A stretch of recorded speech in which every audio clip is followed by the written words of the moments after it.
I want to move on to something that was reported recently with regards to the ICC, the International Criminal Court. Criminal Court.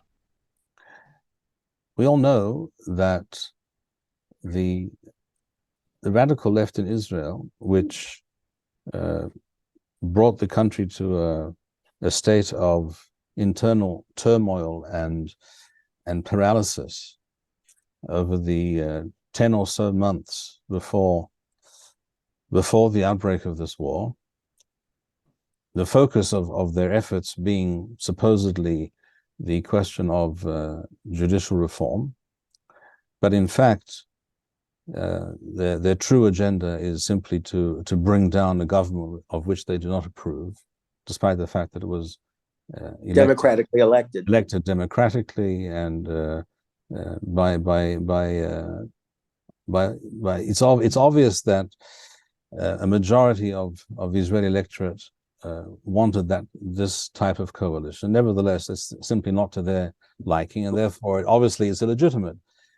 So the question of judicial reform was the supposed cause, the cause célèbre. However, since the war, the cause that they have chosen to switch their attention to is the hostages. Correct. Which is simply one more strategy to weaken the country and bring down the government and their arch enemy, as they see it, Benjamin Netanyahu. Correct. I will add parenthetically that I am far from being a supporter of or a fan of Netanyahu, but their hatred of the man is pathological. Correct. And overrides any and all concerns about national security and the welfare of the Jewish people. Correct. Having said that, it has been reported recently that it's not clear in what capacity, what authority and what right they have to do this. They have invited the ICC to come in and ascertain whether the Hamas perhaps violated international law with regards to the hostages, which of course will only result in involving the ICC in our affairs to our detriment. What do you have to say about this? The left made they are quick change artists, and they responded quite quickly to Tony Blinken, the American Secretary of State's call to get involved with the hostage situation in order to change the war's principal aim of destroying Hamas in favor of simply securing the repatriation of the hostages. This was something that is still America's plan. And the left understood, the extreme left understood the potential damage this refocusing could inflict on Bibi personally and the coalition, the conservative coalition in general. Because people would be outraged that if the war ended simply with the return of the hostages, if that were possible, which it isn't, that the rage against Bibi and his government would be so overwhelming they would be voted out in favor of anyone at that point who was not Bibi Netanyahu. So what happened was they moved in to take control of the hostage families' efforts to secure the release of their loved ones. I am not, and it's been been misrepresented that I somehow bear animosity towards the families. It's not that I do. I empathize with them tremendously. It's just that sometimes people are so desperate that they don't understand the implications and potential dangers of what they're doing. And in this case, they allowed themselves to be essentially taken over by a group of self-elected, self-promoted extreme leftists, many of whom were involved with the Shalit fiasco many years ago. Which of course brought us all of the current Hamas leadership, including Sinwar, of course. So what these unelected leaders of the hostage families have done is to invite the chief prosecutor of the International Criminal Court, a rabidly anti-Israel individual from Pakistan, no less, to Israel to investigate the possibilities of war crimes having been committed by Hamas with regard to the hostages, possible war crimes.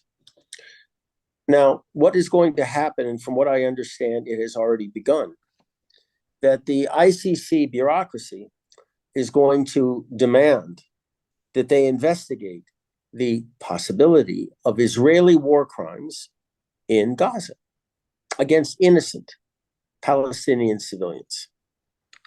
This is why Israel has never become a member or acknowledged the importance of the ICC, the relevance of the ICC, nor has the United States, because it's regarded as a far left, anti-colonial, anti-Western court.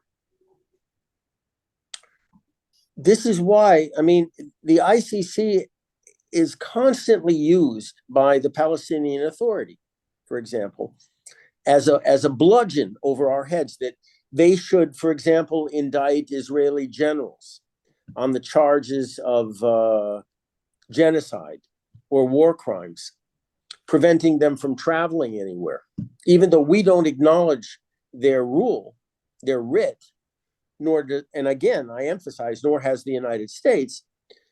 We have been very successful so far, thank God, in preventing them from intruding in our society, certainly within our army, and it's been a closely run thing. What therefore, in your view, should the Israeli government do about this invitation? Two things. Number one, the invitation should be withdrawn, and we should inform the chief prosecutor that he is not welcome here and will not be allowed in the country, number one. Number two, every individual in these various self-appointed organizations that are ostensibly representing the interests of the hostage families should be given warning that if they do not stand down, they do not disband, and they do not cease to involve foreign countries or foreign interests in the management of this affair, they will be arrested and prosecuted.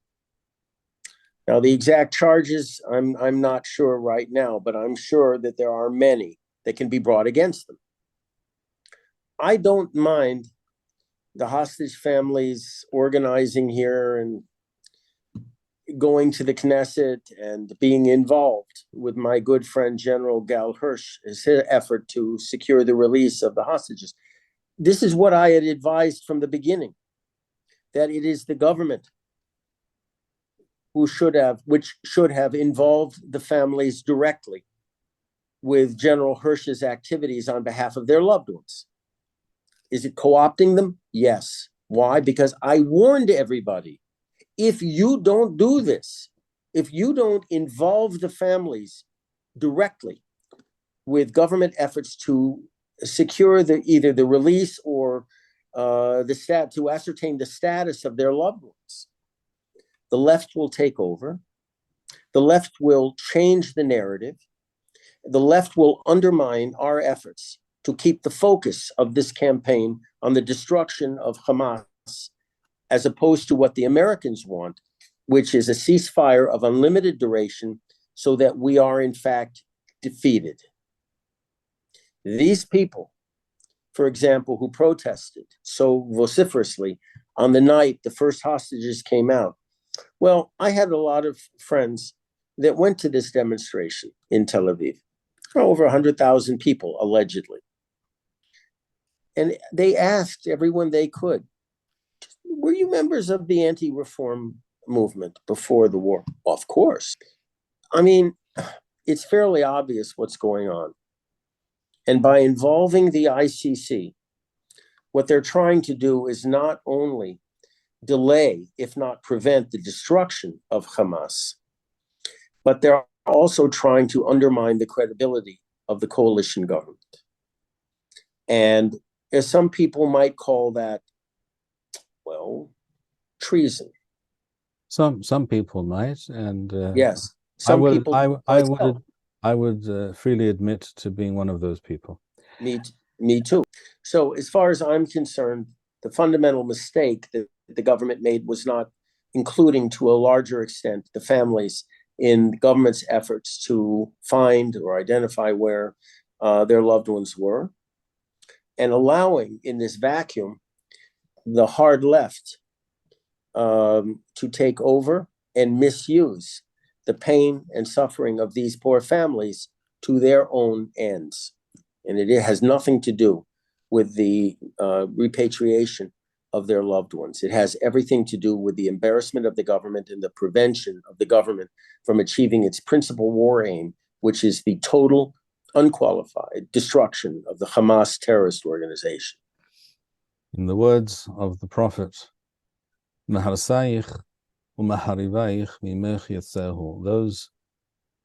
who bring about your destruction and woe will come from within you. Within, Ken. On this somewhat even sobering, depressing, perhaps even definitely sobering note, we shall end. I thank you once again. Thank you. Till next time. Amen. Shalom. Shalom. Shalom. Shalom. Shalom.